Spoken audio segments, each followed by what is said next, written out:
सावन महीने की अष्टमी बहुत सुंदर दिवस है। बहुत बहुत बधाई हमारे। सोमवार की अष्टमी का मतलब आपको इंदौर की कथा में बताया था, जिस दिन शंकर और पार्वती के मिलन का दिवस। इस लड़के की शादी नहीं हो रही हो, सोमवार की अष्टमी पड़ने पर एक लाल फूल चंदन में लगाकर जहां पर अशोक सुंदरी का स्थान है, उस अशोक सुंदरी वाले स्थान पर ले जाकर अगर सोमवार की अष्टमी पड़ने पर लड़का या लड़की जिसका विवाह नहीं होता वो चढ़ा देता है, मात्र 3 महीने में उसका विवाह पक्का होगा। मात्र 3 महीने। अशोक सुंदरी का स्थान शिव बहुत तकलीफ है और नहीं हो रहा काम, बहुत दिनों से लगे हो, नहीं हो रहा। हरा मूंग ले जा, मूंग के दाने तो रहते हैं घर में, केवल 31 मूंग के दाने लेकर जाइए, 31 चावल के दाने लेकर जाइए और 31 ही बेलपत्र लेकर जाइए। जिस दिन सोमवार की अष्टमी हो, सोमवार की अष्टमी हो, उस दिन शंकर जी के मंदिर में जाओ, 3 चीज लेकर जाओ, मूंग के दाने, चावल, बेलपत्र। चावल जो 31 लेकर गए हो, अपनी कामना कर कर शंकर जी की देहली पर, चौखट पर, कहीं पर भी एकांत में उसको रख दिए। मूंग के जो दाने लेकर गए हो 31, वो नंदी के पास में, जो नंदी का पांव ऊंचा रहता है उस पांव के पास रख दीजिए। और जो 31 बेलपत्र लेकर गए हो, वो 31 बेलपत्र अशोक सुंदरी वाली जो जगह है, आपको पहले बताया है कथा में, अशोक सुंदरी जी का स्थान, ये शिवलिंग, ये जलाधारी जहां से पानी बहता है, उसके बीच में एक मोटी सी लाइन होती है, जो शंकर भगवान की छोटी लड़की अशोक सुंदरी का स्थान है। शिव जी के 13 बच्चे हैं, 13 बच्चे में सबसे छोटी लड़की अशोक सुंदरी यहीं पर विराजमान होती है, जहां से पानी नीचे गिरता। प्रत्येक शिवलिंग के सामने एक मोटी सी लाइन होगी, उस मोटी सी जो लाइन है अशोक सुंदरी, वहां पर जो 31 बेलपत्र लेकर गए हो, अपनी कामना कर कर पीला चंदन, लाल चंदन लगाकर उस पे समर्पित करते जा। उसकी डंडी जहां से पानी बहता है उस ओर होना चाहिए। आप निवेदन कर कर देखो, एक सोमवार की अष्टमी पर कर कर देखना, दूसरी सोमवार की अष्टमी आएगी, अपने आप आपका काम हो गया होगा। बाबा से निवेदन तो पर क्यों भटक रहे। और धतूरे का फूल, कांटे वाले धतूरा, और उसमें लगने वाले कुछ धतूरा और धतूरे का कुछ छोटा सा पौधा है, ज्यादा बड़ा नहीं है, कांटा लग रहा है, धतूरा लग रहा है।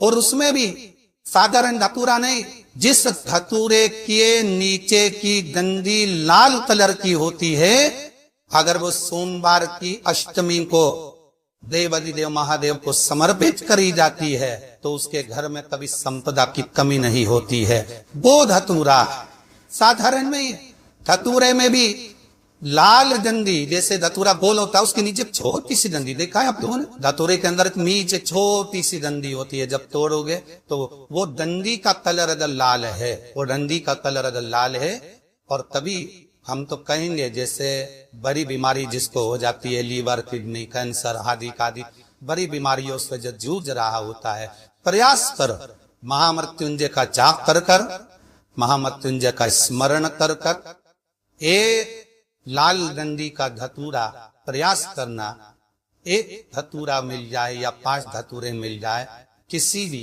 एकांतेश्वर महादेव पर बहुत बीमारियों से ग्रसित हो तो भी महामृत्युंजय जाप का स्मरण कर कर, या किसी वित्त ब्राह्मण जन से महामृत्युंजय मंत्र का जाप कराकर, या भगवान शिव के मंत्र का जाप स्वयं कर कर, वो भी ना बने तो पंचाक्षर मंत्र नमः शिवाय, षडाक्षर मंत्र ओम नमः शिवाय, या श्री शिवाय नमस्तुभ्यम जप कर वो लाल डंडी का धतूरा 5 एकांतेश्वर महादेव को आप समर्पित कर सकते।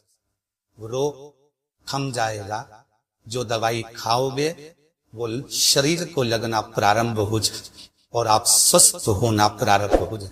अगर बड़ा रोग, बहुत ध्यान नहीं देगा महाराज, एक कथा बड़ी सुंदर है कि आप चाहते हैं कि कोई रोग हमको ना घेरे, आप चाहते हैं कि कोई रोग हमको ना घेरे, और आपको लग रहा है कि कोई रोग ऐसा है जो भिड़ रहा है, या कोई शरीर में ऐसा रोग उत्पन्न होने वाला है, या कोई बीमारी ऐसी उत्पन्न होने वाली, तो उसके लिए सबसे सुंदर तरीका कि शंकर जी पर अलोनी जो गोबरी होती है, गोबरी जानते हो, कंडा, अलोना कंडा, अलोनी गोबरी, मतलब गाय ने गोबर करा और वो सूख गया, उसको थापा नहीं गया, हाथ से कंधा नहीं बनाया गया, गोबरी नहीं बनाई गई, केवल गाय ने गोबर करा, वो सूख गया। और वो सूखा हुआ जो गोबर है उसको जलाकर जो भस्म तैयार करी है, उसको जलाकर जो हमने राख तैयार करी है, भस्म बनाई है, उस भस्म को जो तैयार करा गया है वो भस्म शिव को जो हमने समर्पित करा, उस भस्म को सफेद वस्त्र में लिया और बाबा पर समर्पित करी। उसी भस्म को हम उठाकर लिए। और यदि आप भस्म नहीं चढ़ा सकते तो कभी विश्वनाथ जाए तो वहां से भस्म लिया, कभी उज्जैनी जाए तो वहां से भस्म लिया।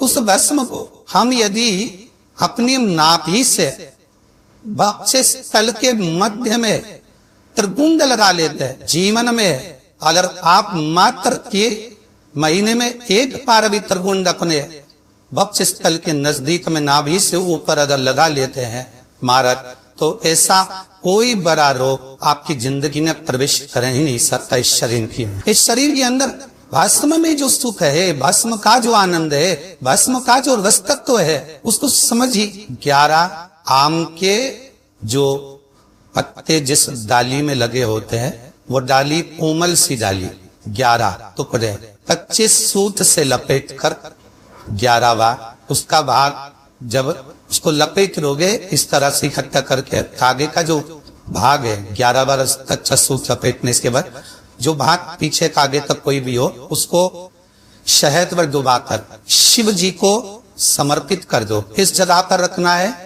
अशुभ सुंदरी वाली जगह। अशुभ सुंदरी की जगह जानते आप लोग, पहले भी आपको बताया है, आज आपको वर्णन कर दो। जैसे ये गोल जलाधारी है, ये शिवलिंग रखा है, ये 2 जहां से पानी बह रहा है बाबा के चरणारविंद, राइट में श्री गणेश जी का स्थान, लेफ्ट में कार्तिकेय का स्थान, बीच में अशुभ सुंदरी की जगह। शंकर भगवान की 6 लड़कियां, भगवान शंकर के 13 बच्चे, 13 बच्चों में से 6 लड़कियां, उस 6 लड़कियों में से एक लड़की का स्थान, भगवान शंकर की एक बेटी का स्थान, अशुभ सुंदरी का स्थान सामने पद्म पुराण में स्पष्ट किया।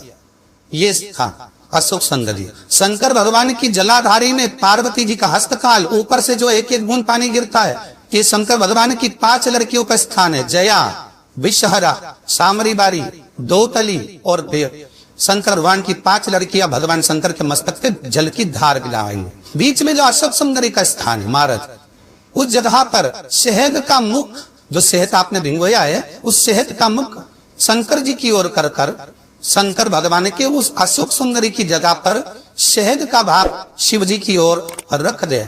महाराज अगर घर में संपदा की कमी हो या कोई पैसा खा गया हो, रुपया नहीं दे रहा हो, पैसा अटक गया हो, तो उस शहद को शिव जी की ओर मुख कर कर उस आम के पल्लव की जो डंडी है उसको 11 डंडी को रख दीजिए और उससे अपनी कामना कर कर आ जाइए। हो सके उस शहद में से थोड़ा सा शहद किसी रुमाल पर, किसी कपड़े में लगाकर उसको रख लीजिए। जिस व्यक्ति से पैसे लेना है, जिस व्यक्ति से पैसे मांग रहे हो, उससे एक बार जाकर मिल लीजिए, एक बार उसको खबर कर दीजिए। बाबा चाहेगा भोलेनाथ पैसा वापिस आ जाएगा, अगर शिव कृपा पर है।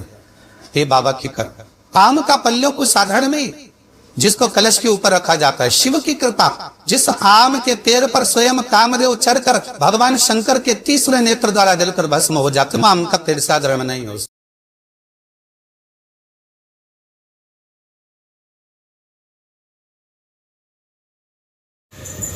आशा करती हूँ ये वीडियो आपको अच्छी लगी हो। तो अगर आपको यह वीडियो अच्छी लगी है तो हमारे वीडियो को लाइक करें, चैनल पे नए हैं तो हमारे चैनल को सब्सक्राइब करें, बेल आइकन दबाना ना भूलें, इससे हमारी वीडियो सबसे पहले आपके पास पहुंचेगी।